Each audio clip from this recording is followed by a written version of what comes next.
capable of.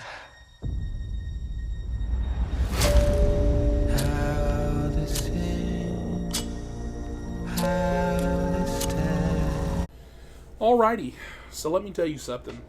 The last Apple TV show that I watched was Stick. And listen, Stick was good, don't get me wrong. But it was not that usual Apple TV Plus masterpiece tier. That 9 out of 10, that 10 out of 10, that immediate watch level. But Smoke absolutely clears. It comes back in the frame, stands tall with the best Apple shows, and proves that Apple can still drop something that's just awesome. Smoke Season 1 stars Taron Egerton and Jurnee Smollett. They play two arson investigators, sort of. So here's the setup. Jurnee Smollett's character is a cop brought in to help Taron Egerton's character investigate a series of deadly arson cases.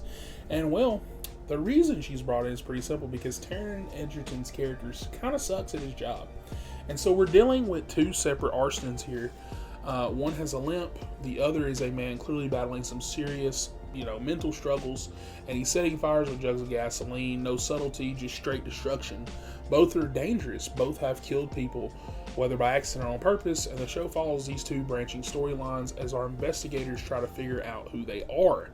One storyline follows a black man who's the one who was kind of mentally ill, who sets fires using chemical compound mixtures. He works at a chicken place, and his arc is kind of heartbreaking.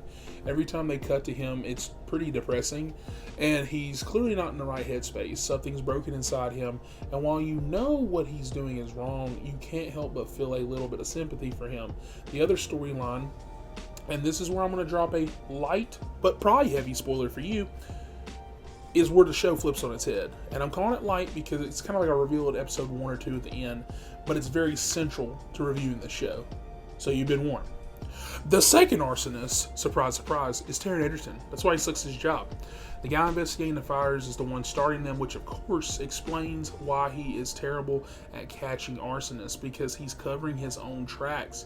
And from there, the show becomes a tense cat and mouse game between Taron Egerton and Jurnee Smollett's characters. She's unknowingly hunting her own partner. Well, I guess kind of knowingly, they're kind of on his trail. And you're sitting there watching the psychological layers peel away.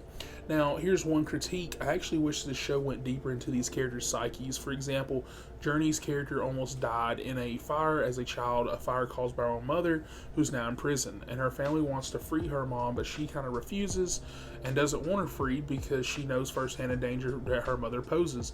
And there's tension there, there's trauma. And I wish we got a full flashback sequence actually, really seeing that story.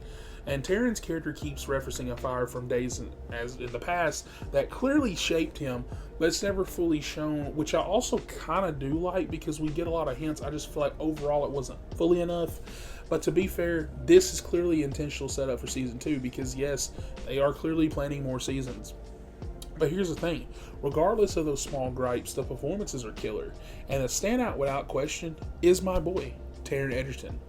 I don't care how good the rest of the cast is, which they are all good. If Taron's involved in a project, he's going to outact everybody. I've been saying this since Kingsman that guy is underrated, but here he's doing something I've never seen from him before. I've seen him kind of play that anti-hero in the movie I just recently watched. I'm blanking on the name of it right now, but he plays never a straight-up villain. And this man is menacing. We're talking scenes where he burns puppies alive.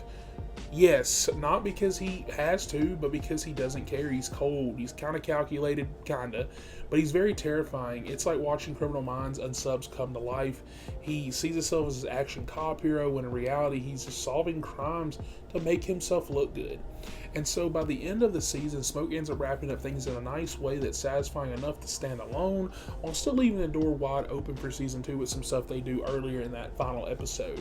The 2 arson structure works brilliantly, the performances are fantastic, and Apple TV Plus once again proves that when they go all out on shows, that they do not miss. Smoke Season 1 is intense, it's twisted, it's heartbreaking, and just plain addictive. So with that, my final score is going to be a 9 out of 10. Apple is back in full force. And if you like this video, do not only just like and subscribe, but also comment down below and let me know your thoughts on this show. Have you watched it yet? If you have, do you want that season 2? What's some things that you wish that they would have added to the show? Or maybe some things they would have reduced down into the show? And with that, I'll catch you guys on the next one. Serial arsonists tend to be powerless in their own lives.